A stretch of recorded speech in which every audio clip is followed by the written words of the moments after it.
Now available in paperback and e-readers, ISIS Legacy. The sorority secrets of the goddess next door are revealed in this all-new ISIS series adventure. Get ISIS Legacy in paperback and e-readers at online booksellers everywhere.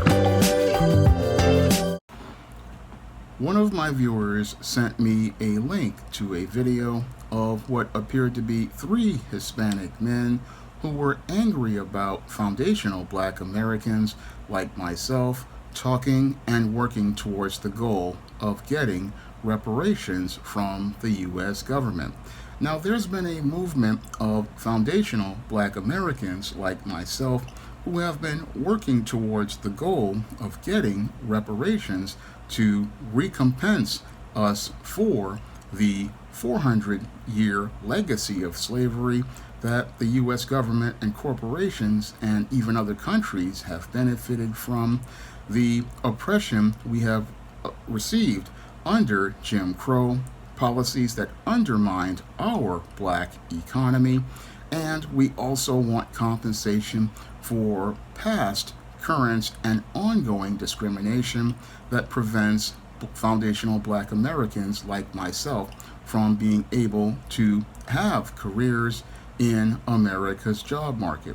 Now, this campaign to go out here and get reparations from the U.S. government, corporations, and countries has seemed to rub some in the Hispanic community the wrong way, and the way these 3 Mexican men on this radio show were talking basically sounded like a bunch of white supremacists. And in the eyes of those 3 Mexican men, Black people like myself, we're not supposed to go out here and petition and demand that the government give us reparations for slavery, Jim Crow, the ongoing discrimination and past discrimination Black people have received that has prevented them from actualizing their potential and achieving the American dream. No, according to those men on that show, we're supposed to go to the back of the line, and your Native Americans and your Mexicans are supposed to receive reparations before foundational Black Americans like myself. Now, the first thing I have to say is, who do these men think they are to think that they can go out here and speak for foundational Black Americans like myself? Because it is not your place to go out here and tell us what we need to do as related to our affairs with the government, these corporations, and these other countries. No, it is not the place of any of these other minorities to get in our business, and we as a collective of foundational Black Americans need to let these people know where their place is as related to our business, because it's none of their business when we go out here and discuss and demand tangibles for all of the labor that we did to build this country, and to demand tangibles as related to the opportunities that we were denied in this country. This is not your business, and it has nothing to do with you. We foundational Black Americans, we are going to talk for ourselves. This is our business, and you ain't got no part in it. That's what we are saying to all of these people as a collective who want to go out here and speak for us, because it's not your job to go out here and speak for us.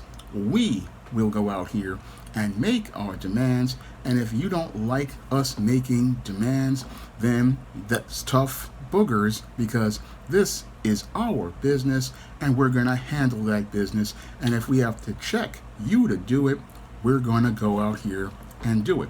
That's what we foundational Black Americans are going to do on reparations. This is our business, and we're going to take care of it, and if we have to go out here and deal with you, we will deal with you. Now, this also proves a point that we, foundational Black Americans, have absolutely no allies. Now, many in the Black community often thought there was some sort of Black Brown coalition, and that we would have Hispanic allies to go out here and help us in petitioning our political and economic causes. But we see here from the way that these three men were talking that they really don't like the idea of Black people going out here to empower themselves. And this is something I saw growing up in the South Bronx as the original Black-Brown coalition collapsed, as many Hispanics started gaining economic and political power in the 70s and the 80s, and as people like Fernando Ferrer became the Bronx Borough president, they started building political power, and that coalition of Black and Brown in the Bronx soon became all brown, and all of the jobs and all of the businesses and the community soon became a brown community, and Black people were basically marginalized. But you'll have Black people who think that we have allies, but when you start talking about economics and economic empowerment, that's when we start to see that there is no Black and Brown coalition, and that Black is on its own. So you'll have the Black-Brown coalition falls apart when you start talking about Black people getting reparations, and when Black people start talking about getting reparations, it upsets some in the Hispanic community because they don't want to see a Black economic base rise to compete with the Hispanic economic base here in this country. Because while Hispanics are the largest population in the country, Black people have the stronger economy, with $3.3 trillion in spending in cash and credit currently. If we were to add money from reparations, the Black economy would become one of the most powerful economies in the United States of America. And that's what would have happened had racists not gone out here and destroyed towns like Black Wall Street and Rosewood and denied skilled Black men opportunities at jobs in the South with Jim Crow policies and discrimination policies in the North. Black America would have been a nation within a nation, and they would have created a competing economy here in America that would have been as big as China or Japan. But Black America's economy was suppressed by centuries of white supremacy, and many other non-Black communities benefited from that oppression.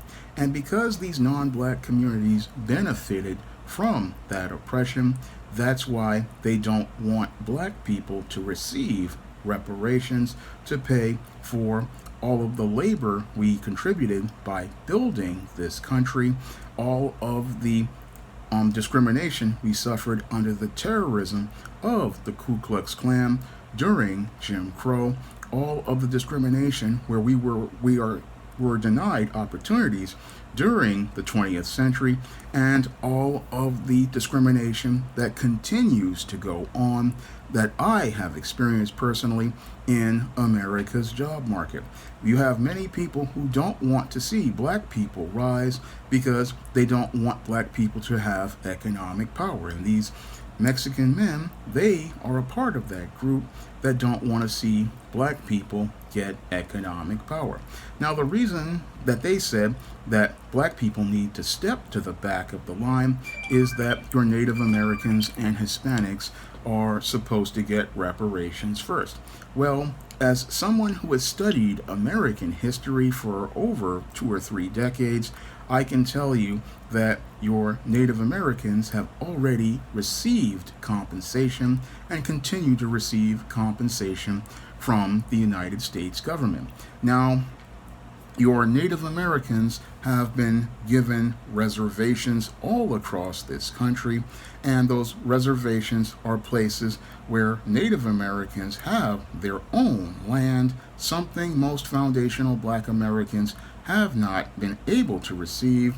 in this country over 400 years, even though we were promised 40 acres and a mule after the Civil War. Our ancestors were promised that 40 acres and a mule, but we were never given that 40 acres and a mule. No, they went out here and gave Native Americans reservation land. Moreover, they also gave the tribal chiefs of that land federal dollars over the years to be able to take care of the people in the tribe.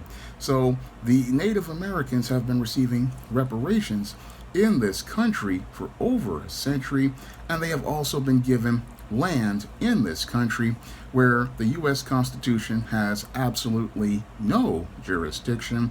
So they have their own nation within a nation. They have a land where the U.S. government has no jurisdiction, and they're also receiving federal dollars from the government, and people don't have to pay any taxes on that land.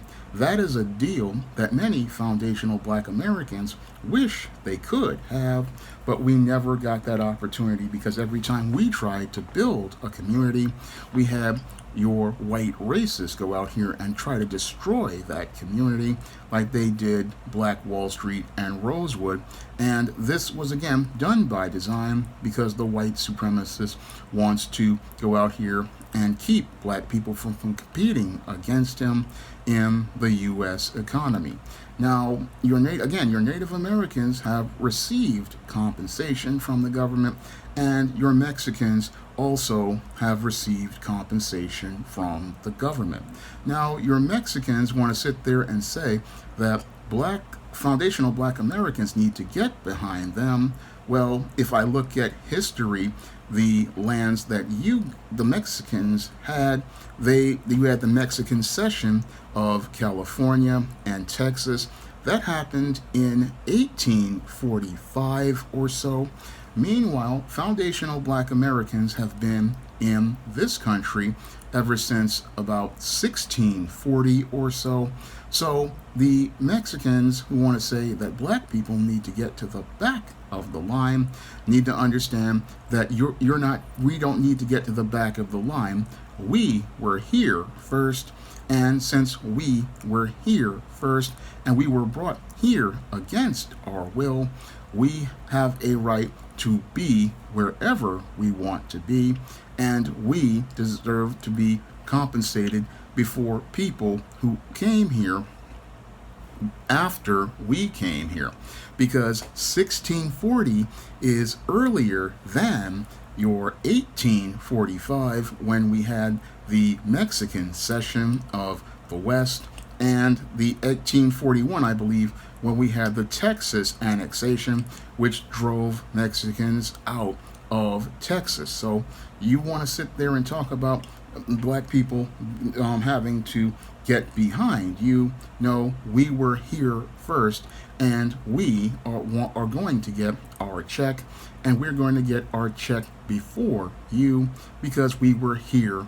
before you, and we were here before you as slaves, and we were forced to do labor against our will. That is something that many of the people who want to make the claim about Mexicans don't understand, that your Mexicans, again, they came after foundational Black Americans, and foundational Black Americans were brought to this country, one, against our will, two, made to do slave labor to build this country, and three, we are the ones who were never compensated because many of the Mexicans who were here in America, they, one, had their freedom, two, they didn't have to do slave labor, three, they were compensated for that labor, and five, many Mexicans also received many benefits from Black communities. Now, many Hispanics have received lots of benefits from coming into Black communities, and as they have come into Black communities, they have gone out here and been able to open the bodegas. They've been able to open businesses and they've even been able to take over industries like barbering and control the black hair in black communities. So Hispanics have gotten a lot of economic advantages, and that's because your white supremacists wanted to eliminate black competition. But then you have these racists sitting here talking about how Mexicans should be getting reparations when the Hispanic community has been given all sorts of benefits by your white supremacists who want to go out here and undermine the black economy. And when the Hispanic community came to the black community in the Bronx here in the 70s, again, it was predominantly black, but they came in with the Black Brown Coalition talk, and then by around 2000 or so, the entire Bronx was controlled by Hispanics, and they had the dominant population in all of the Bronx. So I don't want to hear people talking about, oh, your Mexicans deserve compensation for reparations. No, reparations are meant to compensate foundational black Americans for the labor we did building this country from, I say, about the 1600s all the way up to about the 1890s or so, because all of the things that you enjoy with the roads, the everything, the infrastructure, that was built with slave labor. And after you built everything up with slave labor, you wanted to deny foundational black Americans a chance to go out here and build an economy for ourselves or compete in the economy with the terrorism of the Ku Klux Klan. And with that terrorism, you went out here and denied generations of foundational black Americans the ability to build businesses. Moreover, the racism of the Jim Crow policies prevented many black Americans who were college educated from getting good jobs in the South, and the discrimination in the North denied foundational black Americans a chance to get a middle class life at a good job. And the current and ongoing discrimination that's going on that keeps people like myself out of the job market, all of this is what your governments, corporations, and businesses and other countries need to pay foundational black Americans for, because we have been denied an opportunity to compete in America's economy. And that's something that needs to be corrected, because we see this going on right now with the current black comic, science fiction, and fantasy market. Even after the success of Black Panther getting over $1 billion, we have efforts in Hollywood to sabotage that market by trying to prevent people from seeing images of black people in media, because they fear that if black people start looking up to black people, they won't be able to elevate the image of a white person through the institutions of white supremacy. And that institution of white supremacy seems to have many enablers who are non-black, and that's what we saw on that radio show. 3 of these enablers of white supremacy who had the audacity to try to go out here and tell foundational black Americans that they need to step to the back of a line as related to getting fair and equal compensation for our labor. And again, these kind of individuals show us foundational black Americans that we have no allies, we have no friends, we are on our own. And when we're on our own, we have to understand that when we fight our fights, we can't go looking for allies like the civil rights generation and the baby boomers. We have to stick and have a tough resolve and understand that if we are on our own, we have to go out here and stand on our own, and we have to stand strong and demand our tangibles, because all of these individuals, one of the reasons why they're getting so upset is because if we gain economic power in this country, we will no longer be going to their businesses. No, we will be building our own businesses. We will be building our own communities. And if we start getting economic power, then that means that the Hispanic bodegas, the Arab-owned stores, the Korean hair and nail salons, the Indian-owned fast food restaurants, and the white-owned supermarkets, these people are not going to be able to make any money in an economically empowered black community that is filled with self-aware brothers and sisters.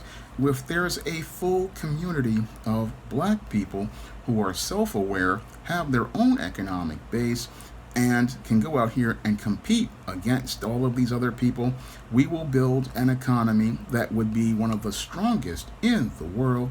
Again, a actualized black America would have an economy that would be a nation within a nation, and it would have an economic base with the same GDP as a nation like China or Japan. And that's something that your white supremacists don't want to see happen in America, because an America that features a black economy like that would be extremely competitive, and these guys would not be able to go out here and benefit from the system of white supremacy where everybody gets freebies, give backs and giveaways, and they would not be able to just coast and be comfortable. And a lot of these guys know that if they can't really compete in the world, so they want to undermine black empowerment. And that's the main reason why they get upset when black people start making moves towards reparations, because when we make moves towards reparations, what that does is it makes it where we're getting money, we're getting tangibles, and when we get money and tangibles and we get the check cut from us, we can then cut the cord of codependency from these non-blacks who are enablers of white supremacy, and we can cut these people out of our community by going to our own businesses and building our own communities where they won't be able to go out here and open stores in our communities, because we will be opening our own with the money we get from reparations. So that's why these guys don't want to have us get the check cut from the government, and that's why they're using cutting words like these individuals did on that panel. The reason why these individuals went out here and made all of those cutting words on that panel is because they know that they can't make the cut when the check gets cut.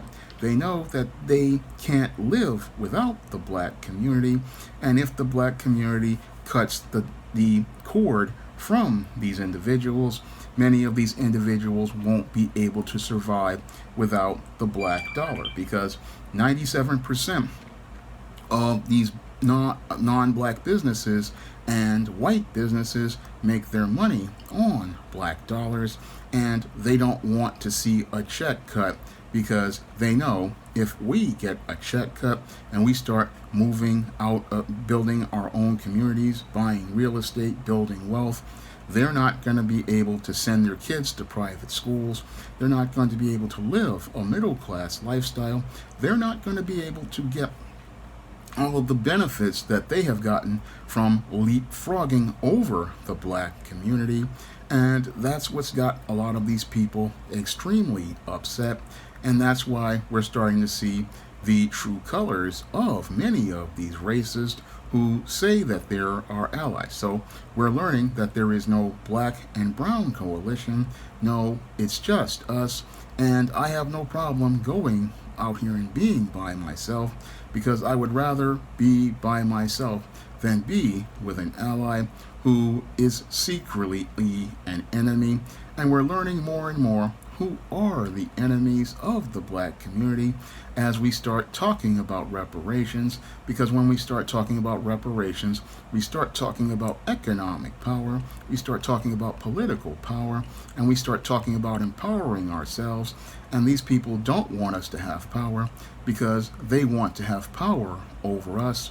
And the whole thing is, we have a right to live our lives. We have a right to life, liberty, and pursuit of happiness under the U.S. Constitution. And we don't need to be second best in a country we built. And we don't need to be second-class citizens in a country where we went out here and put the work in. When I look at foundational Black Americans as related to individuals like this, we're learning the truth about how they feel about us, and we need to realize that these are not allies of the Black community, because if you're not about empowering Black people, you're not about helping Black America be the best it can be.